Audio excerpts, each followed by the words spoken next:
hijrah. Ada yang komentar, dulu saya waktu nggak sholat itu nyari duit sehari 5 juta gampang, gitu kan? Sekarang ini udah sholat, gitu kan? Nyari duit 100.000 sehari susahnya bukan main. Ya, iya, Bapak Ibu sekalian, tanyakan kepada mereka yang belum hijrah, atau tanyakan kepada mereka yang sudah hijrah tentang masa lalunya, cerita tentang masa lalunya yang nyari duit sehari 5 juta gampang, yang nyari duit 1 bulan ratusan juta gampang. Kemana duit itu coba? Kok tiba-tiba sekarang jadi gembel, nggak punya apa-apa? Itu menunjukkan ketidakberkahan dari apa yang telah mereka upayakan. Ya, Bapak Ibu yang dirahmati Allah Subhanahu Wa Taala, maka kita lihat momentum hijrah ini dalam kehidupan Rasulullah SAW dan para sahabatnya begitu bermakna. Kita lihat di sini ada 5 poin yang saya sebutkan. Pertama, dalam urusan ibadah. Ketika mereka berada di Mekah, ya, ini adik-adik ada yang main game suaranya kenceng banget nih. Ya.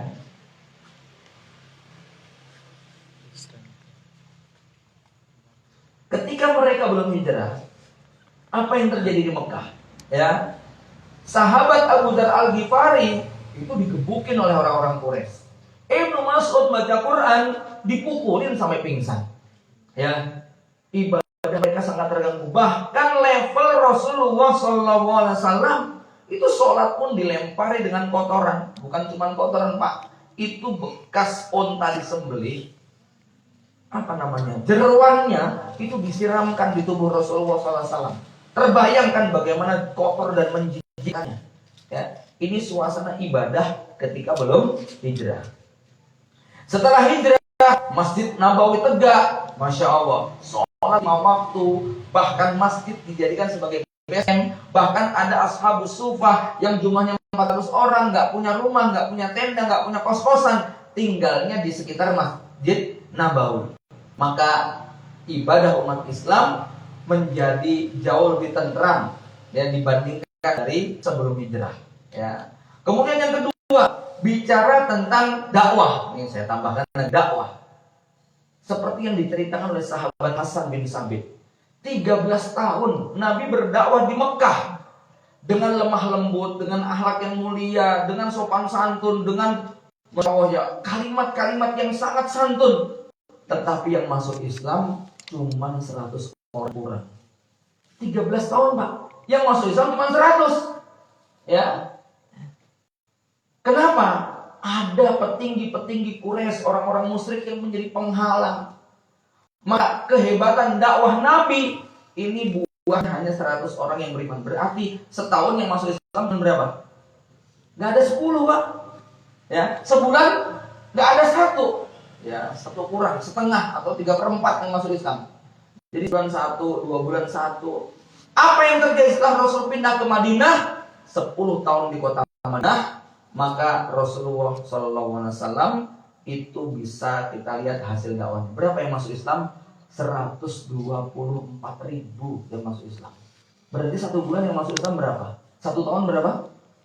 1 tahun 12.000. Berarti kalau 1 tahun 12.000, 1 bulan berapa? 1.000 orang. Per hari yang masuk Islam berapa? Ya, Masya Allah. Ya, 30, 40. Itu buah dakwah ketika Nabi sudah hijrah. Kenapa? Karena dakwah Nabi di kota Madinah ini perangkatnya sudah sempurna. Kalau saya buat ilustrasi kira-kira begini. Ya, dengan capek-capek berdakwah tentang larangan khamr. Ya, larangan miras. Capek kita membacakan ayat tentang innamal khamru wal maisiru wal ansabu wal azlamu rijsun min amali syaiton. Tetapi pengusaha miras bebas untuk menjual barang-barangnya. Beda cerita. Ustaz usah ngomong, kiai nggak usah ceramah, cukup Pak Gubernur memberikan apa undang-undang pemerintah atau perda tentang maksiat, dilarang, selesai itu, Pak. Ya, maka nggak ada lagi orang yang kemudian berani ketika memang aturan itu menggunakan legalitas. Ya, ceramah capek tentang kewajiban jilbab atau ayo ngaji, itu akan panjang itu. Tapi begitu misalnya ada peraturan gubernur, peraturan pemerintah daerah, semua anak usia SD yang muslim wajib bisa baca Quran. Apalagi ada tes seleksi PNS harus hafal 1 juz. Wah, itu keren itu Pak. Ya. Itu akan lain cerita itu. Itu sudah otomatis. Awalnya terpaksa, lama-lama biasa. Ini yakin nih kalau nggak COVID ini jenengan ngaji pakai masker tuh lucu Pak. Lucu banget gitu ya. Kayak ngopo gitu ya. Ya. Tapi karena udah biasa, itu pemandangan lazim gitu kan. Ya. Jenengan ketemu sama orang yang masker kalau nggak COVID risih, ya Pak. Ya kalau mampu gitu kan ya. Pasti gitu loh ya. Ini karena udah biasa kita praktekkan, akhirnya nggak ada yang susah begitu ya. Begitulah yang terjadi ketika Rasul hijrah ke Madinah, semua perangkat sudah disiapkan, maka orang mengenal Islam awalnya benci, lama-lama suka. Ingat kisahnya Sumamah bin Usal. Ini sahabat yang masuk Islam sebelumnya bencinya kepada Nabi setengah mati. Sampai beliau mengatakan tidak ada agama yang lebih aku benci daripada ajaran Islam. Tidak ada muka di muka bumi yang lebih aku benci daripada muka Nabi Muhammad SAW. Ya, tapi Nabi nggak pernah berhenti ngasih, terus ngasih sedekah, ngasih zakat, ngasih. Ya, aku belum menemukan orang yang lebih baik daripada Rasulullah SAW. Akhirnya dia masuk Islam, bahkan komitmennya kepada Islam luar biasa. Ya, Bapak Ibu yang dirahmati Allah, ini perbedaan dakwah Nabi di Mekah dan di Madinah. Yang ketiga secara ekonomi, bagaimana umat Islam di Mekah itu tertindas. Yang namanya Syi'ab atau Syi'ab Ali waktu itu salah satu base camp tempat bersembunyinya umat Islam. 3 tahun diboikot, ekonomi di stop, sampai digambarkan para sahabat itu makan dari daun-daun yang sudah mau kering, sampai yang namanya kencing onta mereka minum, bahkan sampai di antara sepatu mereka ada yang digunting lalu kemudian dimasak, yang terbuat dari kulit Pak ya. Ya, saking mereka sudah betul-betul sangat berat sekali.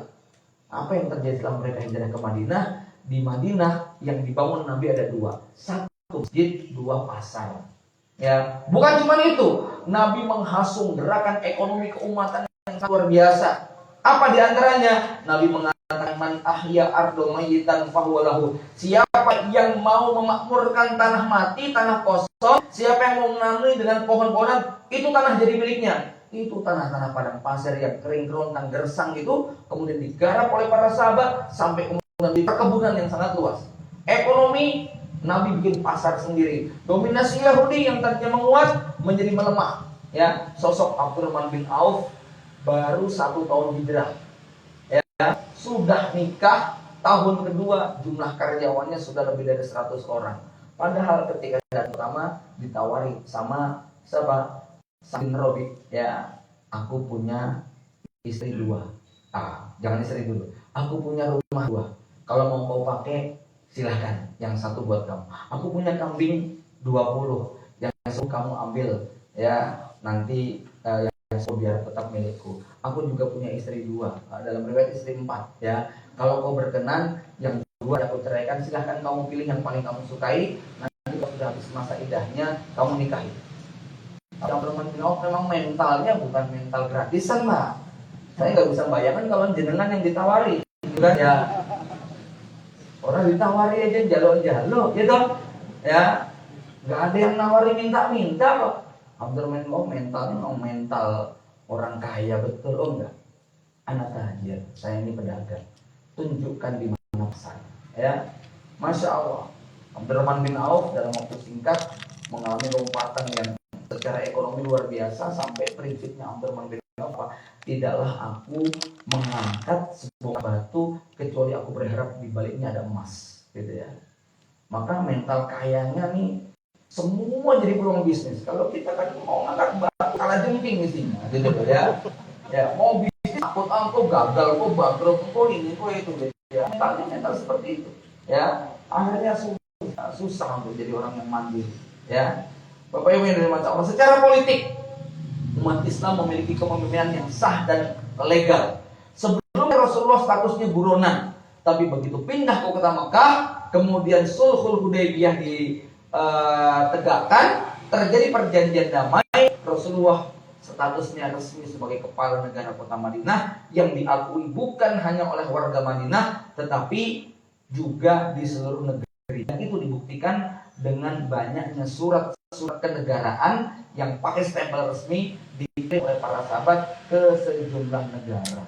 Bahkan Profesor Dr. Zainal Abidin Ahmad di dalam buku Ilmu Politik Islam, beliau menyebutkan selama 10 tahun Nabi berada di kota Madinah, atau tepatnya 7 tahun lah ya, kalau dimulai dari tahun kelima, itu Nabi sudah mengirimkan sekitar 252 surat seruan dakwah. Karena ada satu wilayah yang dikirim sekali, 2 kali, ada yang lebih ya. Tapi Masya Allah ya, selama waktu yang sangat singkat, anggap 10 tahun, berarti 1 tahun itu ada 25 surat dakwah. Berarti dalam 1 bulan ada 2 dakwah. Berarti 2 pekan sekali Rasulullah SAW mengirimkan surat dakwah supaya manusia memeluk Islam. Bapak Ibu yang dirahmati Allah Subhanahu wa taala, maka ya Rasulullah SAW ketika hijrah ke Madinah secara posisi sudah menjadi pimpinan dari masyarakat yang diakui bukan hanya oleh warga sekitar, bukan hanya oleh Yahudi dan Nasrani yang berada di kota Madinah, tetapi juga oleh masyarakat di seluruh dunia.